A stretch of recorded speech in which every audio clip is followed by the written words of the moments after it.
C'est ça ou dis-moi pour faire. Bonsoir à tous, bienvenue dans notre édition régionale. Voici nos principaux titres. Et puis nous parlerons des journées de l'entreprise qui ouvriront leurs portes demain au WTC. Rendez-vous proposé par l'Ordre des experts comptables. Notre invité ce soir, Nazaire Desplan, nous en dit plus. Ce sera dans quelques instants. Au lendemain des funérailles de Patrick Saint-Éloi, l'émotion est toujours aussi vivace. Beaucoup d'admirateurs tiennent à se recueillir sur sa tombe. Des anonymes toujours très touchés, comme ont pu le constater ce matin au Moule, Steve Prudent et Ronnie Maletti. L'actualité sociale, c'est un peu le même scénario que le 7 septembre dernier. Une mobilisation contre la réforme des retraites beaucoup moins suivie que dans l'Hexagone. Toutefois, les manifestants présents étaient plus que jamais déterminés à faire entendre leur mécontentement. Reportage à Pointe-à-Pitre de Ludivine Guillolet et Ludovic Guédu. Et dans l'éducation nationale, ce sont les enseignants du premier degré qui ont été les plus nombreux à faire grève, 24% selon le rectorat, un peu moins de 19% pour le second degré. En bref, en Guyane, une nouvelle affaire de viol collectif sur mineurs. 5 jeunes sont actuellement en détention provisoire. Ils sont soupçonnés d'un viol collectif sur une jeune fille de 13 ans sous la menace d'une arme blanche. L'avocat de l'un des jeunes a fait appel de la décision. Son client, comme les autres, nie les faits. Et puis enfin, en Martinique, une marche a été organisée à la mémoire du jeune Teddy, 17 ans, tué de plusieurs coups de couteau. Le procureur a par ailleurs indiqué que les 5 auteurs présumés seront présentés devant la cour d'assises pour assassinat. Le combat d'un père de famille, celui de Christian Trébert, ce psychologue, est en grève de la faim depuis quelques jours pour contester la première semaine de l'encadrement hospitalier, un rendez-vous impulsé par la ministre de la Santé, Roselyne Bachelot. Initialement prévue du 20 au 25 septembre, elle a été reportée chez nous au 18 et 19 novembre prochain. En attendant, ce matin, la direction du CHU de Pointe-à-Pitre a présenté ses grands projets de restructuration en voie d'achèvement. C'est le cas par exemple du service de stérilisation. Une de nos équipes était présente à ce rendez-vous et nous fait le compte-rendu. Paul-Henri Scoll, Paul Labéca. Et le journal Le Point vient de publier le palmarès des hôpitaux 2010. Le CHU de Pointe-à-Pitre est classé 9e parmi les 50 meilleurs établissements de France qui pratiquent la chirurgie du cancer de la prostate. Satisfaction bien sûr du service qui obtient 17,9 sur 20. Le résultat de plusieurs années d'efforts, comme nous l'explique le professeur Pascal Blanchet, chef du service urologie du CHU. Il est interrogé par Paul-Henri Scoll et Paul Labéca. On ouvre une page économique. Le Parlement a définitivement adopté le 21 juin dernier la réforme Lagarde sur le crédit à la consommation. Le texte a été présenté par la ministre de l'économie comme une réforme en faveur du développement d'un crédit responsable.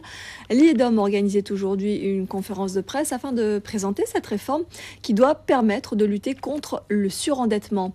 Un dispositif peu utilisé par les Guadeloupéens, comme nous l'expliquent Yasmina Yakou et Daniel Kérin. Les journées de l'entreprise ouvriront leurs portes demain au WTC de Jarry. Le public pourra pendant 2 jours trouver de nombreuses informations sur la gestion d'entreprise. Et cette année, l'Ordre des experts comptables, organisateur de l'événement, a décidé de mettre en avant un secteur d'activité. Il s'agit de l'agriculture ainsi que du développement durable. Nazaire Desplan, bonsoir. Bonsoir. Merci d'être avec nous. Vous êtes le président de l'Ordre des experts comptables. Alors, est-ce parce que l'agriculture séduit de moins en moins de jeunes, que c'est un secteur difficile, que vous avez décidé de donner un coup de pouce, un coup de projecteur à ce secteur d'activité cette année? À l'honneur, un secteur d'activité. Alors pour la première fois. Pourquoi l'agriculture? Pourquoi l'agriculture? Alors pourquoi l'agriculture? C'est que Vous êtes en train de nous dire que l'agriculture est un secteur d'avenir? Nous le pensons. Nous le pensons. Les experts comptables interviennent dans. Alors vous mettez également, à l'occasion de ces 2 journées, vous mettez en avant le développement durable. C'est un concept dont on parle beaucoup, qui se développe relativement vite. Eh bien, au plan local, est-ce que c'est le cas? C'est le cas. Bon, il se trouve que c'est... Alors, brièvement, pour terminer, par rapport à ces journées, dites-nous en quoi les experts comptables sont-ils indispensables dans la vie entrepreneuriale? Puisque je rappelle, ce sont les experts comptables qui organisent ces journées. Je rappelle que les journées de l'entreprise, c'est demain et samedi, donc au WTC de Jarry, toute la journée. L'entrée est gratuite. Merci beaucoup. Merci. Et dans le monde de l'entreprise et de l'emploi, certains métiers sont encore parfois peu connus et c'est justement pour informer que la Cité des métiers organisait aujourd'hui une journée d'information autour des métiers de la sécurité. Une activité encadrée par une nouvelle loi entrée en vigueur le 1er janvier dernier. Robert Gaspard et Bruno Pensio-Villon nous en disent un peu plus dans ce reportage. Attention, nouvelles arnaques téléphoniques. Orange a détecté sur le réseau une pollution de SMS et d'appels provenant de l'étranger. Il se présente avec des préfixes internationaux, principalement le 966 et le 40. Politique à présent avec ce scrutin historique à Sint Maarten. La partie hollandaise de l'île de Saint-Martin va bientôt passer du statut de territoire à celui de pays du Royaume des Pays-Bas. Des changements institutionnels et politiques seront officialisés le 10 octobre. Mais déjà, tout a changé à la faveur des urnes. Une femme vient d'être désignée par la population pour devenir Premier ministre. À Sint Maarten, nos envoyés spéciaux Berger de Saint-Jacob et Philippe Grenier. On passe au sport. En football, les équipes du groupe A ont joué aujourd'hui leur première journée du tournoi de la Coupe des Dômes à Paris. La Guadeloupe concède la victoire à la Nouvelle-Calédonie, 6 tirs au but à 5. À la fin du temps réglementaire, les équipes étaient à égalité, un but partout. La Martinique, vice-championne d'outre-mer, a dominé la Polynésie qui s'incline sur le score de 4 buts à 1 malgré une qualité de jeu incontestable. Voyez le reportage d'Ismaël Mohamed Ali et de Nourdine Ben Smaïl ainsi que Franck Noyetas. Au classement de ce groupe A, première, la Martinique avec 4.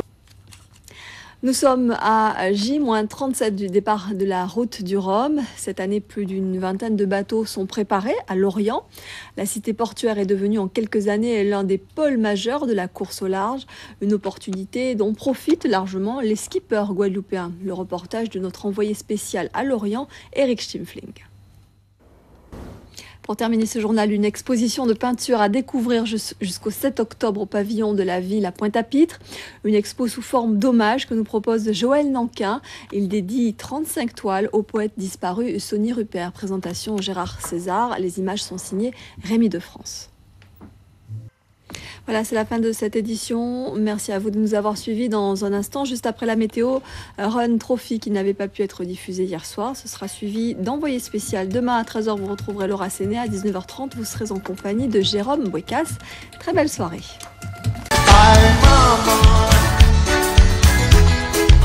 C'est ça ou dis-moi pour faire. Tout le monde. Aïe papa, papa, papa, tout. C'est ça ou dis-moi pour faire. Moi qu'à descendre la rue fatale. Moi qu'à rouler.